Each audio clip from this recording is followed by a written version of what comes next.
Dead Hills.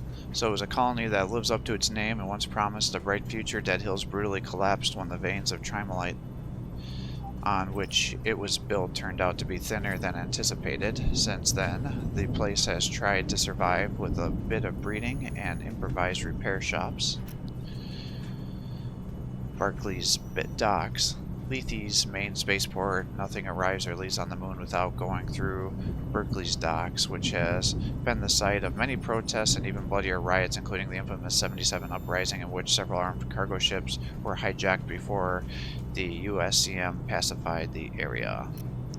Pioneer Station, operated by Weyland-Yutani, the space station controls Lethe's out-of-system traffic. Cargo and passengers are ferried up to the station via shuttlecraft and then transferred out of the system aboard larger hyperspace-capable vessels. The station runs Cerebus, an array of armed satellites used for quarantining and defending the moon.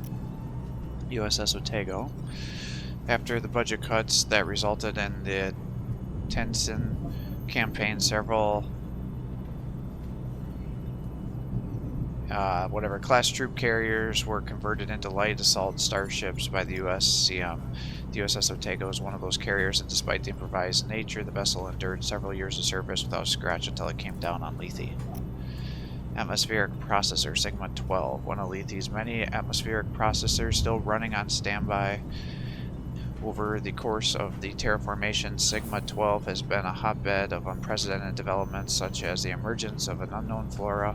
Eager to study these discoveries, the Weyland-Yutani quickly installed labs near one of a kind atmospheric processors, turning it into a little city. Tantalus Research, Weyland-Yutani's secret research facility on Lethe, formerly run by Joseph Marlowe. An off-the-book space, Tantalus is carefully concealed at the north pole of the moon and contains traces of Marlowe's early experiments. As such, it remains a reliable source of material for the Darwin era. Barrow Spire, Weyland-Yutani's flagship on Lethe. Built in the heart of Jackson's Landing, Barrow Spire was designated to be the welcoming face of the corporation after the 77 uprising. Years later, the massive tower is best seen as a propaganda site, the promise of a bright future, and no one on Lethe will ever see. Olvide Dig Site, both a massive mining location and a labyrinthized archaeological site buried deep below Lethe's surface and rumored to be heavily infested with creatures. This place was discovered by adventurous miners dozens of years ago before it was claimed by the Weyland-Yutani Corporation. It recently gained a third owner, the dangerous cult known as the Darwin Era. The crash site. Otago finished its forced planetfall on Lethe's wasteland. Nothing valuable has ever been found there, and yet very optimistic adventurers continue to chart the region despite the violent storms it is known for. Lethe, a large remote mining moon on the United American frontier, is often described as a planet, although it is something of a misnomer. Initially settled by idealistic colonists and adventurous scientists seeking to build their own paradise beyond the reach of the corporations, it was forcefully annexed by Weyland-Yutani after the discovery of trimolite and became a joint venture between the corporation and the United Americas. USS Montero.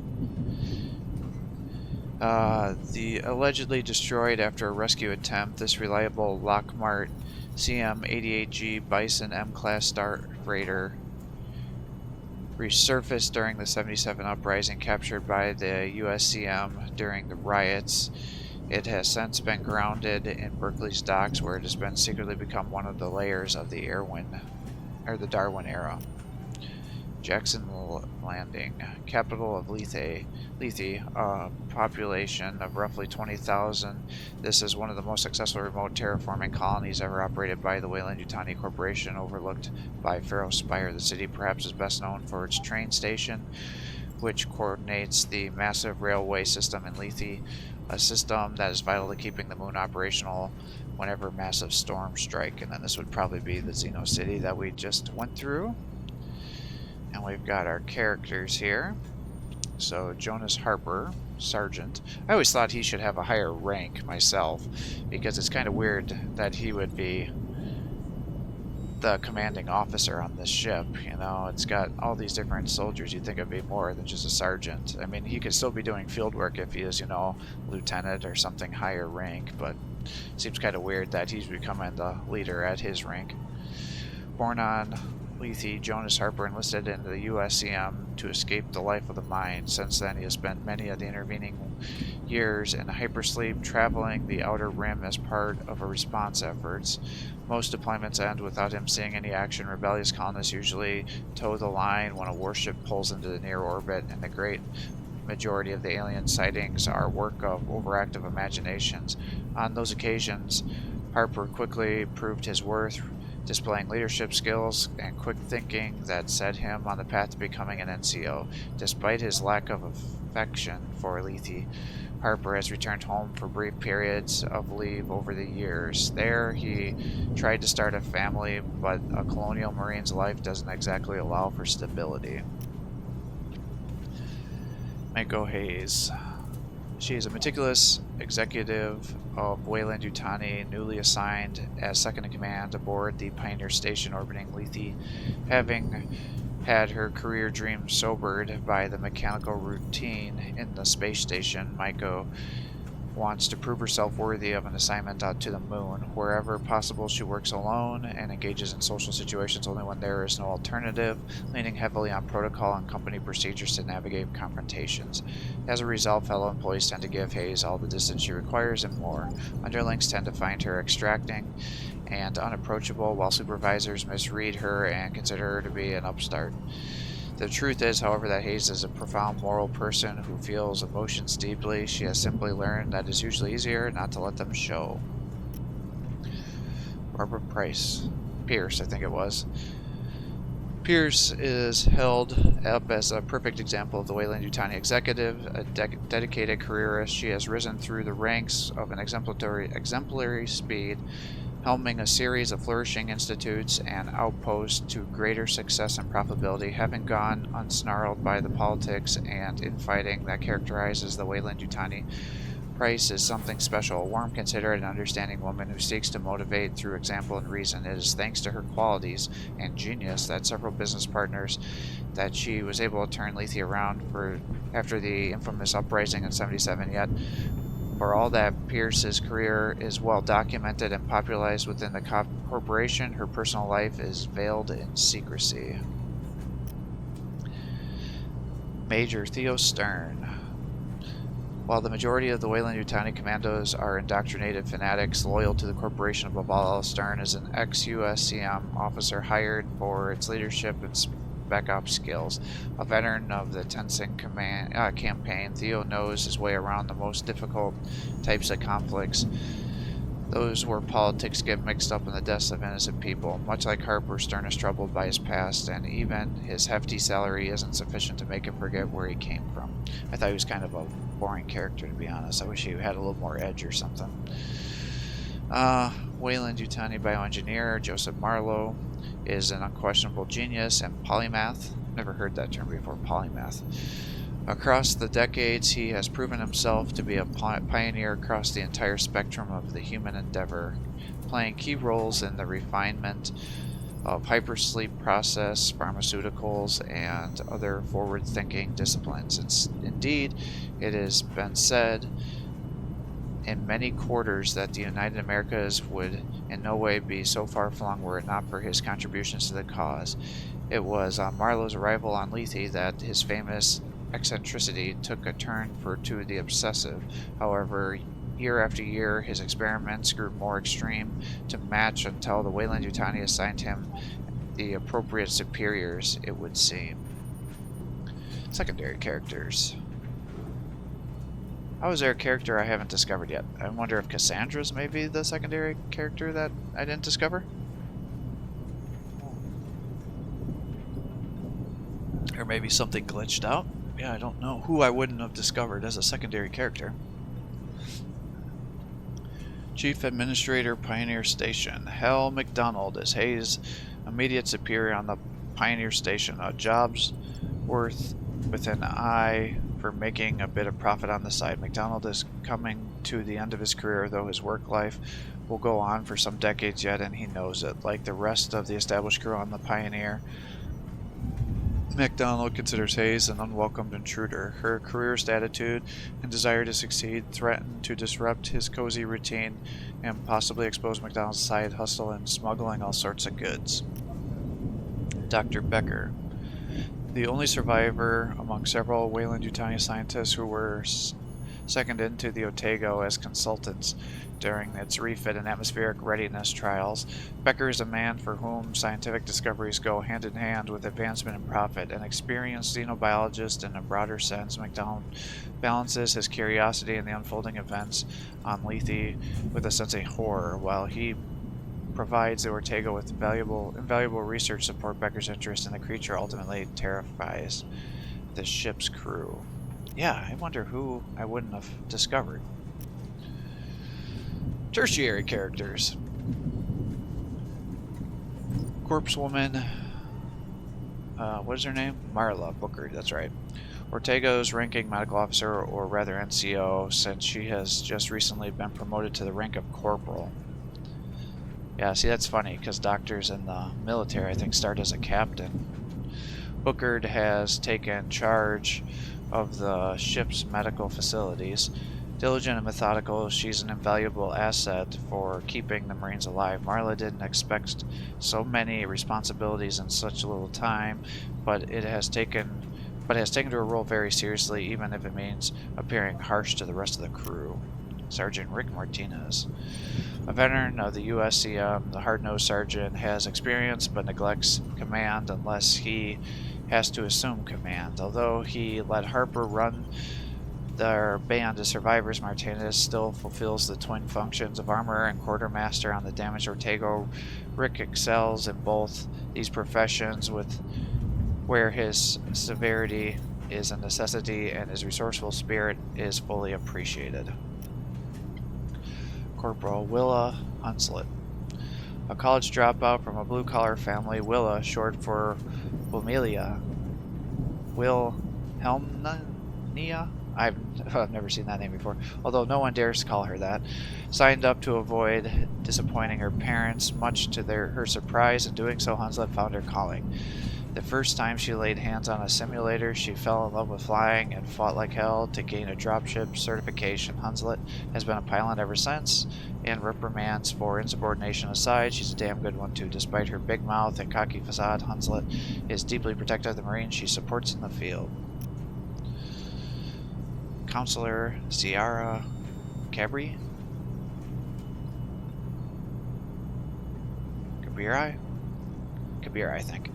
As the Otago's main psychologist, she's responsible for assessing, diagnosing, and treating members of the ship's crew for having mental and emotional disorders, while she presents an image of being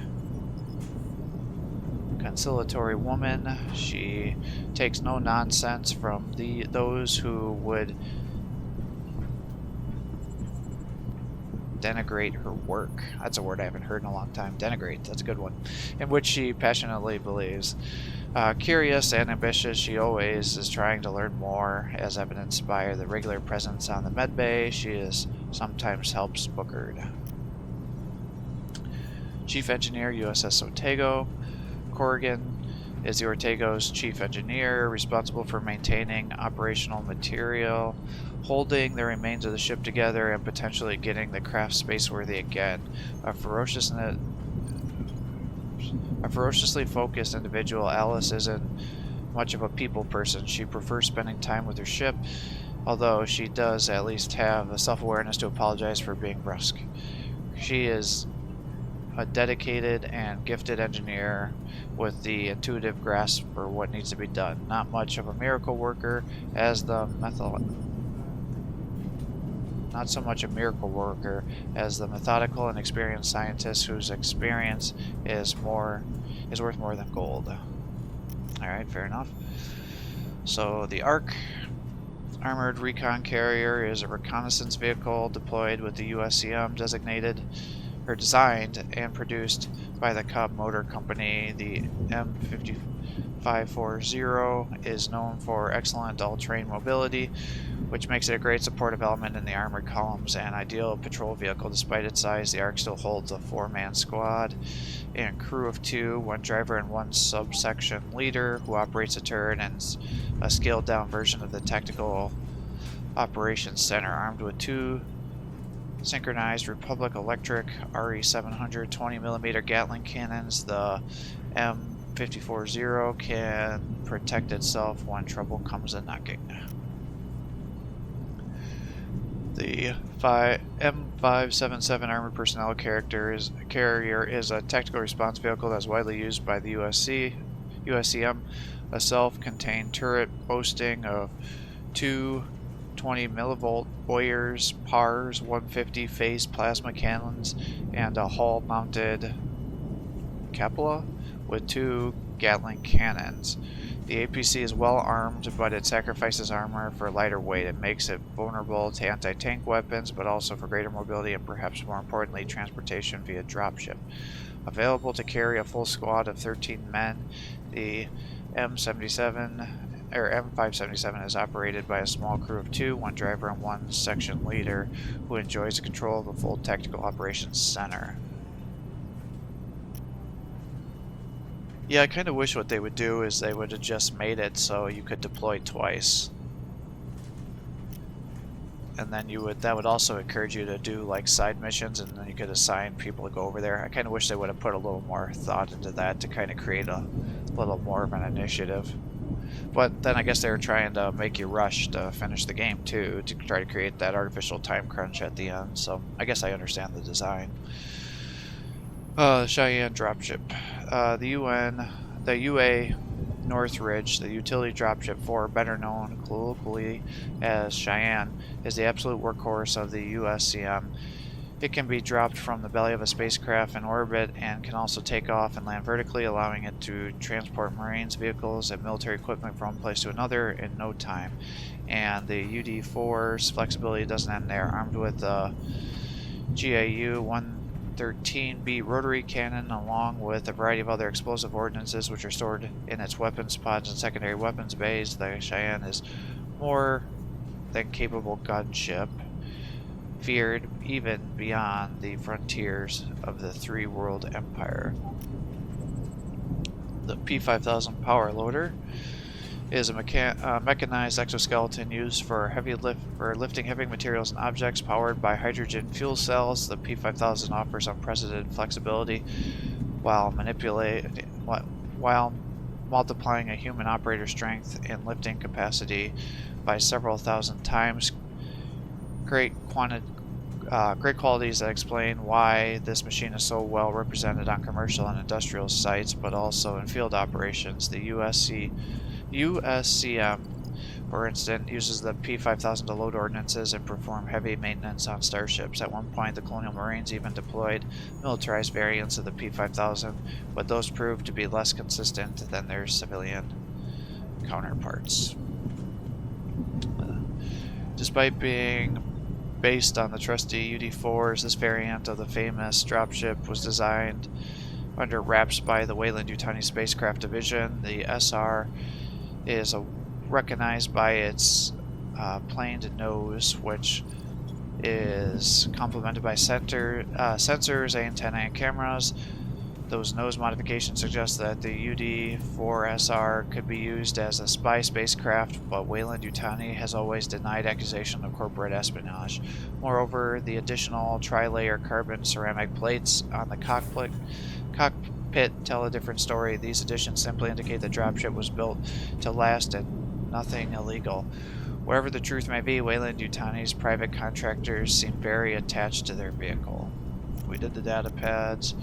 Gear, oh my gosh.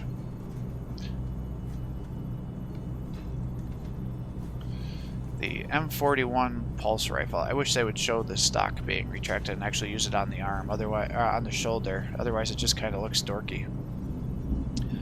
First designated by retired USCM Corporal Jonathan LaForce, and later produced by the Armat battle systems. The M41 pulse rifle is the primary infantry weapon of the Colonial Marines. Countless iterations have been produced since its inception, and the 10mm pulse action assault rifle has proven both reliable and adaptable, hence its popularity in military and private security circles. The M4A3 service pistol, effectively looks like a 1911 variant. Oh, I thought it'd be a 45. It's a 9mm automatic recoil operated magazine-fed hand weapon. The pistol and its older variants that have been used by the USCM standard sidearms for more than 60 years now without anyone being able to explain their longevity. Oh my gosh. The USCM's firearms experts suggest it could be due to the gun's ergonomics or its ever-improving firepower reinforced with new types of ammunition. The heavy pulse rifle. The heavy pulse rifle is a machine gun variant of the M41A, easily recognizable by its long barrel and bigger magazine. It was designed so that a single one of these weapons could increase the firepower of a combat unit. However, the weapon turned out to be so effective that the Colonial Marines often deploy more than one per squad. Oops. The smart rifle, or smart gun I guess it is. More than a weapon, the M56 smart gun is a complete system consisting of 4 elements: the operator combat harness, the head-mounted sight, HMS, the articulation, and finally the gun itself, a 10mm general-purpose automatic squad support weapon. Flexible and powerful, the M56 can be fired while prone or behind cover and remains useful in a wide variety of combat theaters and environments. Designated by the Armat battlefield systems, the M42A3 is derived from the M42A2 scout rifle and serves as a successor to the famed M42A1 scoped rifle. This bolt-action sniper rifle possesses incredible stopping power and high precision, but it comes at a cost. Its immense recoil requires a long recovery time, preventing the M42A3 from being fired in rapid successions. The plasma pulse rifle. After several years of field trials, the XM99A prototype evolved into the XM99A1, the first phased plasma pulse rifle the USCM deemed fit for combat. The A1 has drastically improved the firing principle of the plasma rifle, which no longer requires a full charge to fire, although the weapon can still deliver an overload plasma blast when extra firepower is being required. Designated the Spearhead Armory, this old but impressive sidearm is a 6-round semi-automatic revolver chambered in .357 LR. Despite its looks, the SA-357 is simple to use and easier to maintain, which makes it very popular with space station security services and of course the Colonial Marines. Gem 80 mines. I don't think I ever even played with the mines on my playthrough here. The ground-in-place mine system, Type 80, is an anti-personnel mine and one of many explosives commonly used by the USCM. It emits a laser beam that, if tripped, causes the device to explode. When the Gem 80 is detonated, the explosion drives fragmentation matrix forward, causing irreversible damage to the enemy. I didn't play with the RPG either. The M5 rocket propelled grenade is a portable, reloadable, unguided anti-armor launcher that is fired from the shoulder. It fires a 60mm hyper velocity spin stabilized rocket which has an accurate range of approximately 400 meters. Although it has a little chance of damaging medium and heavy tank armor, the M5 RPG has proven effective against infantry in cover and bunkers or strong points. The M39U submachine gun. Although it shares the name of the famed Armat battlefield system M39, the standard issue SMG or of the USCM. The M39U is an almost complete rework of the weapon designed for close quarters combat. The M39U can theoretically be used like a standard handgun while retaining a very high rate of fire of the original M39. Seasoned soldier. Oh, it's like a sawed-off shotgun type situation with a pistol grip. That would be a pain in the ass to shoot. Seasoned soldiers of the USCM often add non-standard weapons to their kits. The shotguns are certainly the most popular option, although amongst the Colonial Marines, usually pump action, sometimes automatic. These shotguns are commonly shortened by removing stocks or sawing off the barrel. There you go. As such modifications make them easier to conceal from officers and more suitable for close quarters combat. The M240 incinerator unit, I've always struggled with that word.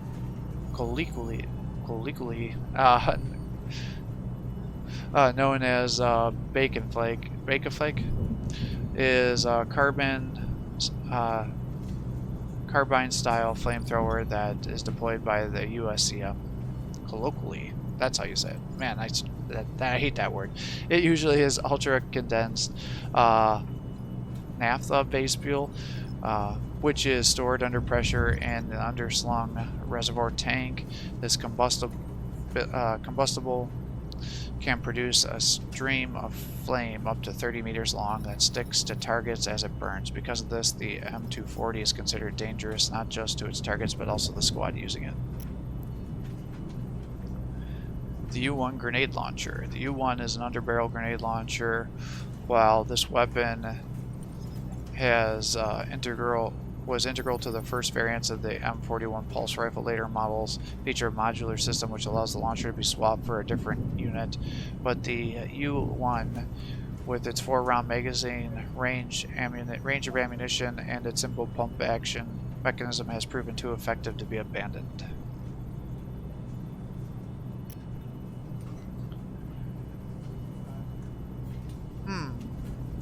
Oh, this must be for the Weyland-Yutani, maybe? Because I don't think I had access to any of these. Lacrima A20 carbine is a semi-automatic carbine that is fairly popular on the frontier worlds. Combining a pulse action with the standard case ammunition, the A20 makes the best of both worlds. It is less powerful than its competitors, but this carbine is also easier to store, use, and maintain. Characters that when it's the heart of security service and private users alike. Maybe the enemies use it? Upgrades. Wider clips. Oh, because I didn't upgrade those abilities, are you telling me I really can't see it? Wider clip. When trouble comes a-knocking, reloading becomes a matter of life and death. Seasoned veterans of the USCM known this all too well and usually include a high capacity magazines. God damn it, why do they keep using this word? Colloquially known as wider clips in the loadout. When equipped with such clips, Colonial Marines can carry the same number of magazines but more ammunition, which allows them to repel multiple attackers. Multiple Sight Systems. The Multiple Sight System, or MSS, is one of the USCM's most popular aiming sights. Combining a powerful holographic sight with a laser device, the MSS offers unparalleled benefits for the user. Chief among them is target acquisition speed, but grizzled Colonial Marines also appreciate the laser beam, which proves a visual reference point, thus reducing the risk of friendly fire. CRS 300. Although the USCM relies heavily on the vehicles of the Tactical Operations Center to relay orders and provide feedback on the field, certain situations demand additional communication tools. That is where the Combat Radio Signal 300 comes in, nicknamed the Sweet Talker. This portable radio receiver provides a direct line between the squad leader and the nearby infantry and armor units when the TOC is undeployable or has been lost in battle. M280 high rounds. Although the M56 Mark gun is chambered for the M250 10 by 28mm heap caseless rounds, it can be loaded with other types of ammunition like the high impact rounds consider. Extra dangerous even by experienced gunners, this type of ammo is both explosive and slightly incendiary. As such, it can damage targets with one or both of these base damage types to ensure the suppressive fire can be maintained at a sufficiently threatening level. Automated External Reanimator. The Automated External Reanimators, or AER for short, is a portable medical device that was derived from the auto-dock systems usually found aboard the spacecraft. The USCM's combat medics usually can use it to diagnose and treat seriously injured Marines with unprecedented rapidity. Not only wounds can be treated, of course, but since the induction of the AER, combat fatality rate of the Colonial Marines has slightly improved. Tactical drone. The USCMs originally limited the use of drones to transporting supplies, but the emergence of the Raven models sparked a revolution. The 450 variant in particular is highly regarded by the Colonial Marines, who believe the capabilities have already saved countless lives. Equipping with powerful flashlight, a cutting-edge scanner, and camera, the Raven 450 is indeed perfectly suited to high-value reconnaissance, hacking, and tactical intelligence. Sniper Rifle Suppressor. When stealth is paramount, the Colonial Marines use suppressors. These muzzle devices reduce not only the sound but also the recoil when the gun is discharged. They also suppress the muzzle blast, making operators harder to spot. Any suppressor does that. These advantages have led most designated marksmen to attach silencers to their weapon of choice, even when the rest of the squad doesn't use them. Morphine. Since the inception, the USCM has issued its soldiers with medical kits, both to treat wounds and to improve morale in combat. Most kits include morphine in various forms: syringes, syrettes, auto-injectors, or pills. The latter is perhaps the Colonial Marines' favorite form, as morphine pills are lightweight, resistant, and easier to ration. Sadly, the pill form also encourages trafficking and addiction, phenomena that are increasing concern of high command. The support drone. The 470 is a combat variant of the 450 recon drone, boasting an equivalent of the M39 machine gun in addition to its normal equipment. The 470 support drone was originally proposed to be carry more impressive weapons, but the M39's rate of fire, combined with the mobility of the drone and the dexterity of the operator, make an ideal weapon for fleshing out entrenched enemies. CRS-400, the newest version of the combat radio signal used by the USCM. This portable radio receiver is favored by the leaders of the specialized units, such as the recon squads. It is also, as it allows them to remain in contact with the command and nearby units, even in the most dangerous environments where the communications can easily be blocked. The M56 ACT, developed as a potential substitute for the UA-571C, the automated combat tripod, turns the M56 smart gun into an automated turret, reusable and designed for rapid deployment. This system has enjoyed critical success in the field, but is also proven to be less accurate than the UA-571C. Nevertheless, the USCM still fields it, citing its ergonomics and fast assembly as great tactical advantages. Combat drugs. Covert and special operations such as those led by the USCM require units to carry out in the field to perform to their very best. On such occasions, using various psychoactive drugs to help maintain the performance of soldiers despite hunger, sleep deprivation, fear, and emotional distress is not only accepted but even encouraged. Generally self-administered using an injector, these combat drugs increase the strength, endurance, wakefulness, and concentration of the Colonial Marines. Lightweight Imp Pack. Highly adaptable M3 armor includes a load-bearing arch above each shoulder protection piece.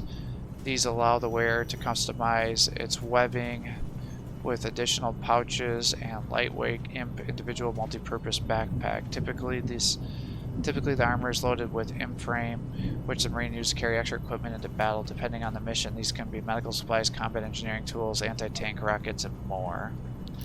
Ammo bag.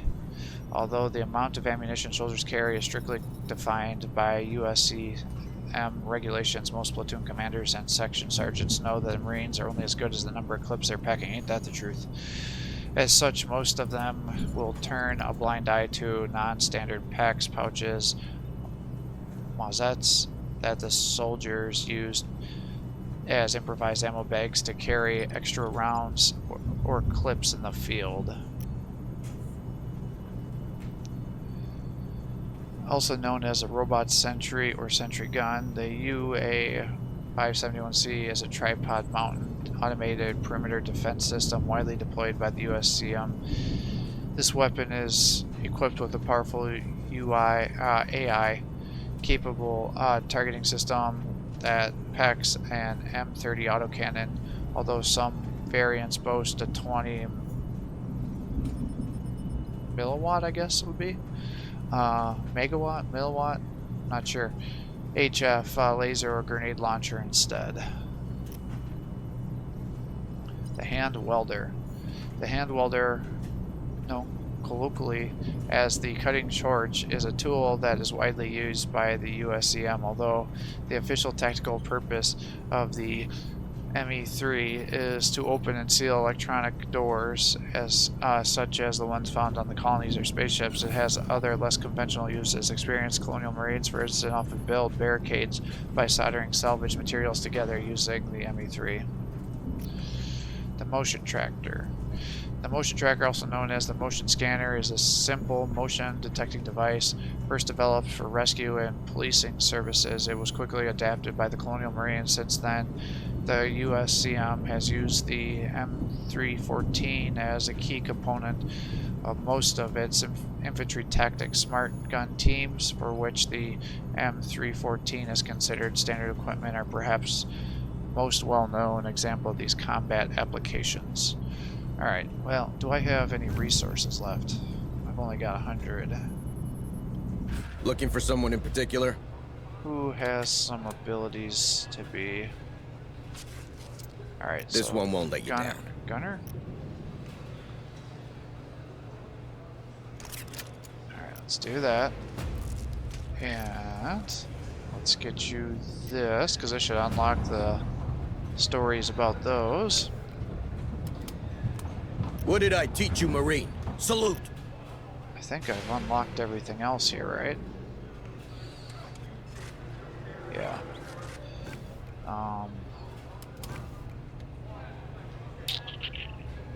I guess I need a sergeant. Do I have a sergeant that has an ability ready or no? She does. This one won't let you down. Let's get you the honor ribbon. And then that should give me the ability to read about these things too, I would imagine.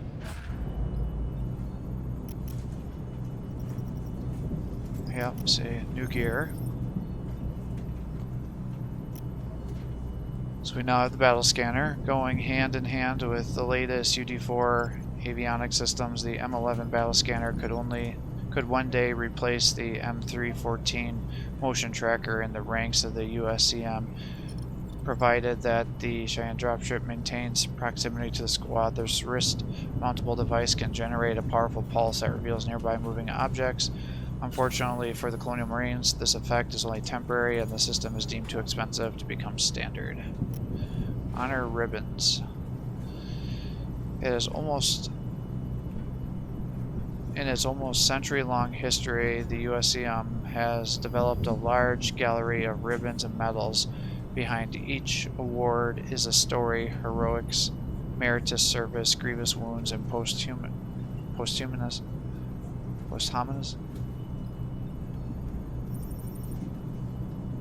Pretty much after death glory. I forgot how you say that. Posthumous, that's how you say it. Although they're supposed to be worn on a uniform, certain squad leaders paint the ribbons on their M3 pattern personal armor either as expression of a self-deprecating humor or to impress the rookies. I'm still missing other gear. I don't know what I'd be missing. The NV7s are an infrared head-mounted goggles, one of many night vision devices employed by the USCM. Their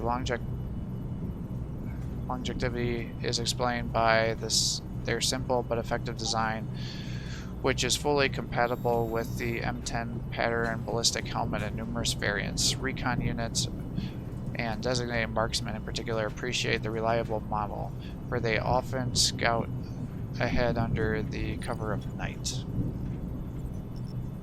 Alright, so two things are still missing. I wonder if that's maybe abilities that I haven't unlocked or something. Alright, and the creatures. I gotta get something to drink real quick here.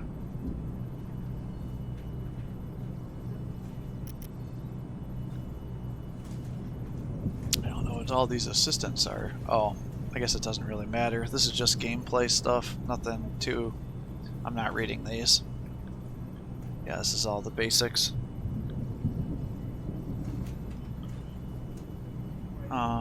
What I did want to see though is they seem to be implying that there were some additional upgrades.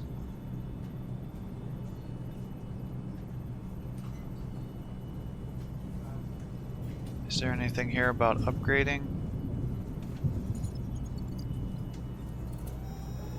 Ugh, god damn it. Alright, I was always curious about this. Kill that bastard. During combat, you want to order your squad to focus their fire on one specific action. Oh, so that's how that works. Alright. I was curious about that.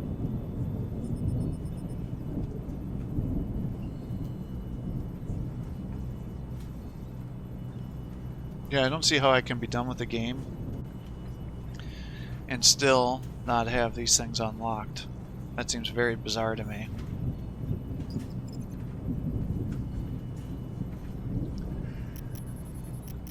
So what do I have to click to get that to not keep flagging me as being new?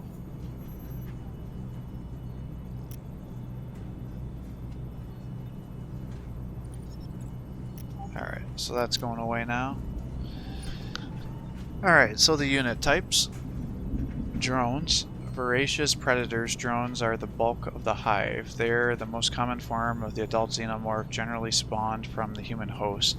As such, they retain their host's bipedal stature, and yet they're extremely agile, moving equally well on all fours to climb walls and ceilings and crawl into confined spaces. Combined with the impressive strength and surprising intelligence, the swiftness makes the drones the principal offensive unit of their species. Combat isn't the only purpose of the drones, though, as several specimens have been observed working on nests and capturing potential hosts for reproduction. The warrior.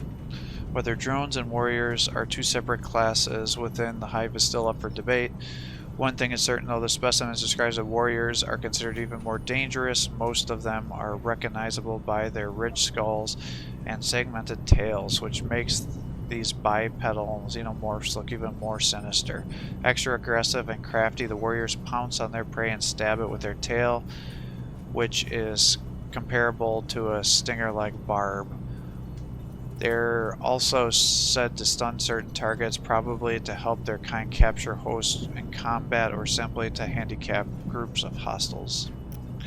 A runner. Quite different to human-spawned xenomorphs, runners probably are inherited their physiology from the four-legged animals such as cows and dogs. As their name implies, runners are exceptionally fast and athletic, but their speed comes at a cost. They are nowhere near as resilient as the drones and warriors. Fortunately for the hive, the sheer mobility of the runners is usually enough to allow them to outmaneuver trespassers and attackers alike. Several reports indicate that the charging speed of these creatures, along with their long tail, allows runners to tackle even the toughest opponents, and once on the ground, there's nothing you can do about their powerful jaws. A crusher. Presumably the later development stage of a runner, crushers usually appear to become appear when the hive becomes mature. These monstrous four-legged creatures are sometimes described as the xenomorph's equivalent of a tank. They show up when brute strength or to discouraging degree of resilience are required. The Crusher's most notable feature is a large head crest which can endure most forms of gunfire, explosive ammunitions included. Once lowered into the charging position, the crest allows the Crushers to run through multiple enemies and even vehicles. This already intimidating sight is only heightened by the Crusher's habit of stomping, which is said to paralyze their prey in fear. If you say so. Praetorians. Theories state that Praetorians evolved from chosen drones once the hive nears its full developments. Significantly larger and tougher than the typical xenomorphs, these bipedal creatures can be identified by their broad head crest and longer dorsal spines. Cleverer than their cousins, Praetorians seem to act both as the Queen's bodyguards and her army commanders. This dual role makes them essential to the hive. As well as being smarter, Praetorians are also more cunning. They are able to summon additional drones to their aid with their intimidating screech and are known to torment their prey before the finishing blow is finally delivered.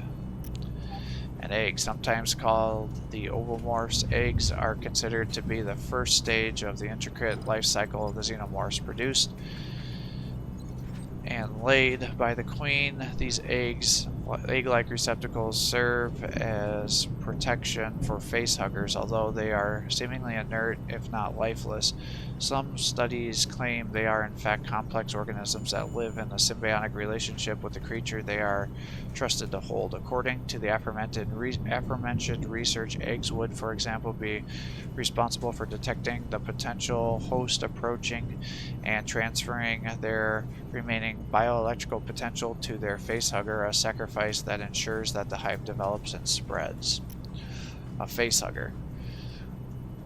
When the egg detects a suitable host, the facehugger it contains comes to life. This spider-like parasitic form of the xenomorph exists solely to implant a chest burster within a living creature. As such, facehuggers are not particularly clever and will pursue a host until it is infected despite the risks. That being said, these parasites appear to have a sense of cunning, as they're known to ambush prey and use their acidic blood, long digits, or tail to ensure dominance over their victim. Once a facehugger has done so, removing it is nearly impossible. It will only detach from its host and die once the infestation has been secured. The Queen. How can there be something I haven't discovered yet? Oh, it's because it's that final boss guy. Interesting. Queen. Every hive is led by a queen. These specimens are regarded as the biggest and most intelligent form of a xenomorph. The queen's main purpose is to lay eggs within the hive itself, a mission she completes with the help of the omnipositor, a sort of abdomen that produces eggs, generally surrounded by other xenomorph casts that she can summon. A queen is nevertheless perfectly capable of engaging in combat on her own, using her armored shell and incredibly sharp limbs to come out on top. Fortunately for those who cross the path of the queen, she will usually let other creatures fight for her. A chest burster. These worm-like creatures are considered the infant form of the xenomorph introduced into the host by the facehugger. The chest burster usually grows within the chest and quickly developing a serpentine body, metallic teeth, and sometimes arms. It has been theorized that many factors influence the gestation process, mainly the host DNA, partially copied by the creature, but also the form of the cavity where it grows, and even the resistance of the victim's rib cage. In many cases, once fully developed, the chest burster eventually breaks free. The host then experiences cramps and convulsions until the creature brutally erupts from the chest, killing them almost instantaneously. The Wayland Yutani Commando. The Weyland-Yutani Corporation started to employ private military companies pretty early in its history. After years of outsourcing, Weyland-Yutani eventually simply decided to buy these companies outright, thus creating an entire branch that was fully dedicated to protecting the company assets. The PMC's operators usually wear white body armor. They are armed well with the USCM, armed as well as the USCM, if not better. After all, they're responsible for the security of the Weyland-Yutani's most secret operations and mainly involves researching the xenomorphs, a task that is entrusted only to those who the company calls its commandos, elite contractors who are usually former special forces from the Three World Empire. A synthetic. These old maintenance synths which were originally manufactured by Sigensen, were purchased by Weyland-Yutani on outdated stations and then repurposed to better AI to serve on the Pioneer. This approach is typical of Weyland-Yutani, who always seeks to reduce costs on their most remote colonies, but the cheap price isn't the only benefit of these modifications. Recycling old synthetics is a good way to get around the laws of artificial persons. In the case of the Pioneer, this allowed the company to secretly implant a program in the synths processor to ensure that they can protect the Cerberus protocol when the program is engaged. Cultists. Some members of the Darwin era are dyed in wool fabrics. Others are simply lost souls seeking an escape from a bleak life. Most of them believe the xenomorphs are reborn humans, and as such they seek to get infected by them, but not before the enigmatic purpose of the Darwin era had been brought to fruition. To this end, they will follow the orders of their strict hierarchy to the letter, and at the cost of their own lives, the cultists select their weapons, improvise melee armaments or firearms for the luckiest among them, and then charge into battle with rage in their stomachs and misguided dreams in their heads. Guardians. So the Guardians have that gun that we were talking about.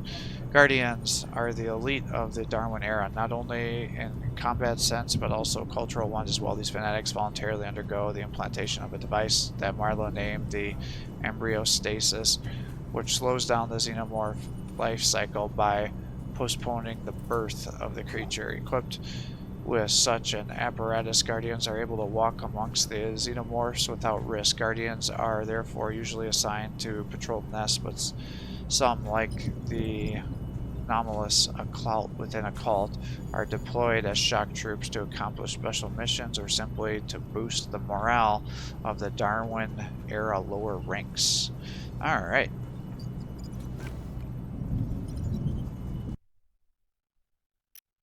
Okay, so this unlocked the Xeno City. The ancient site was discovered by Lethe's first settlers, who were originally searching for the tremolite veins. Remarkably close to a megapolis, what they found has offered the bravest explorers proof that extraterrestrial life not only exists, but did in fact engender civilization. Characters. Okay. So Cassandra was the missing character. Cassandra is the daughter of Jonas Harper and Becca Swanson. Her parents never married, and Becca's independence combined with Harper's lengthy deployments meant that Cassandra had to raise herself. Like most of her generation, Cassandra quickly dropped out of the official system and began to run with a succession of quasi-legal employers and street gangs. She allegedly disappeared with one of them after the death of her mother, who was killed in a crawler collision not far from Tauvin's Gate settlement. Disaffected, estranged from her family, and shunned by the few friends she had left after her gang's downfall, Cassandra was easy prey for the Darwin era. Alright, so that's her. No, gear is not unlocked. Bestiary. Alright. Xeno Titan. Not much is known about these creatures. Massive and snake-like, they were found in the extraterrestrial city, buried deep below the dig site. As such, it is assumed that they were the original owners of the megapolis, but despite their civilization's might, it seems that, like much of Lethe's human settlements, it ultimately succumbed to the infestation of the xenomorphs, which eventually adapted to their formidable morphology.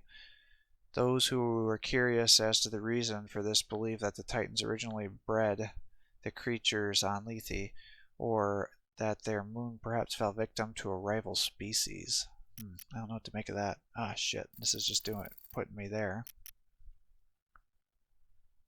What are you trying to tell me is new here?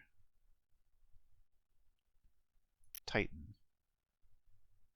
You will not kill this monster. Use your grenade launcher or shotgun to stun the creature and flee. Yeah, fine. So I guess I gotta do a different save. Alright, so I think these are I think it just added them onto Harper's Hill. I think these are the 8 datapads I didn't see. So, private log, Alabama Fletcher, personal journal, Alabama Fletcher. I didn't think I'd see the day, but finally we found it. Trilonite, the hardest material known to mankind. I don't know if my team realizes it, but this could change not only our lives, but the lives of our children and the children after them. These resource deposits are the biggest I've ever seen. The company will pay us a fortune to set up shop here. Our days of struggling are officially over. Dad would be so proud. I miss him. Darwin Era Propaganda Number 1. Instructions Zeta 6. Authorized by Perfect Voslo. Welcome, brothers and sisters. This is Olduvai, where it all began, where it will all end. Here we turn the faithful into warriors. Here we offer you a chance to become a guardian. Some will die, some will fail, all will evolve. But remember, only those who carry the mark of the Ascendant can truly understand the power of this place. So prepare yourself and stay proud, because you're about to enter a new era. Personal journal, Brianna Loris. Today was a weird one. Somebody else just disappeared. I'm not sure why. Alabama refuses to see it. We've lost so many people already. I know mining is a dangerous job, but still. That's no tunnel explosion. There's no sound to hear, no bodies to find, and yet we diggers just keep disappearing. Jack says it's a maniac. Others speak of creatures hissing in the dark and the lower galleries. I'm not sure which theory scares me more, but one thing is for sure, I'm not going anywhere without my pickaxe. Terminal correspondence, Damien Mesa. To Ryan. Hey Ryan. Guess there's no avoiding them now. These damned lunatics are everywhere. I can't even say I blame them. Hell, look at how the company has treated us. But I don't want these fools to steal years of hard work from us. I'm sure you understand. So here's the deal. I took the liberty of walling up all the little resources we miners had left. I know that includes your stuff, I'm sorry, but look, I'm sure the cavalry will come soon enough, and let's leave now and wait for the Colonial Marines to deal with those bastards. Once the shit finally blows over, we'll have a nice stash of goodies to share. You dig? Ha, sorry, my bad pun. Old miner have it. Stay safe, dude, but I'll see you on the other side. Terminal correspondence, Helen. To Jackson's Landing, Wayland-Yutani Operation List. Morning. Per your request, here's a small report on the super elevator. Sadly, we just hit another gas pocket. That's the 3rd time this week. The elevator structure itself is alright, but these accidents have taken the lives of 12 workers already. If not for our security detail, we would have a riot on our hands. I advise you slow down on the construction. While I appreciate that we have to dig a larger entrance, please remember that the colonists entertain a conflictual relationship with the company. Rushing construction on the elevator right now would permanently damage our brand image. Even a brand new flagship in the capital won't fix that. Don't let the Pharaoh Spire become the symbol of repression. Best regards, Helen Armanet, Chief Operating Officer. Personal journal of Karen.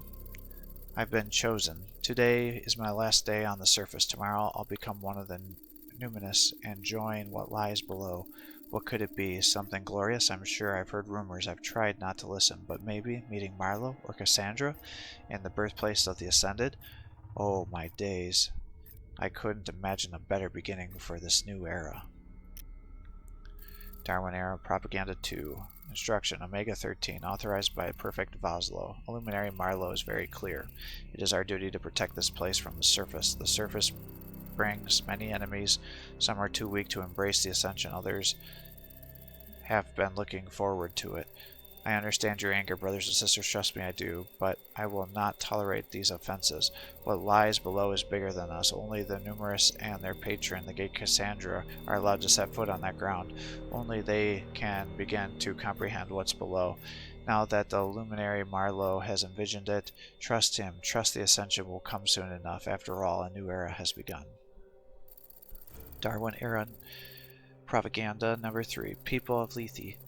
I saw what hides behind the curtains of your impressions. People of Lethe, remember the lies of the corporations promising you a better future and a better world. Truth is, we're all expendable on the shrine of their indecent profits. Sheltered in their ivory towers, safe from your anger, they laugh. They laugh because they control every aspect of your existence, from your deepest thoughts to the air you breathe. Freedom, my friends, is an illusion and it has been since the moment our children were implanted with those PDTs. They're watching us all the time. We can't hide from them. What happens when you say no? What will you choose? When will you choose to resist, to take back what is rightfully yours? You all know what happened. People of Lethe, remember the 77 uprising. There is hope. Today I will come to you with a revelation. Our precious moon holds the key to our salvation. I've seen them, the Ascended. For years I've studied them. I've pierced their secrets, even found a way to live amongst them when finally I understood their message. We don't have to fear them, brothers and sisters, for they are the next step in evolution of the whole of humanity. They came to us with a gift, eternal life, or some will try to stop us. Let them try, and with all their pitiful means, but we shall prevail.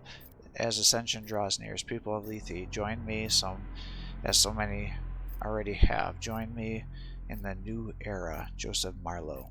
Alright, and with that, that is all the data pads and everything else read. So, that will officially bring this campaign to a close. So thanks for watching. I hope you're enjoying these videos. If you are, please give my channel a like and subscribe. Encourage me to post more content for you. Have a great day.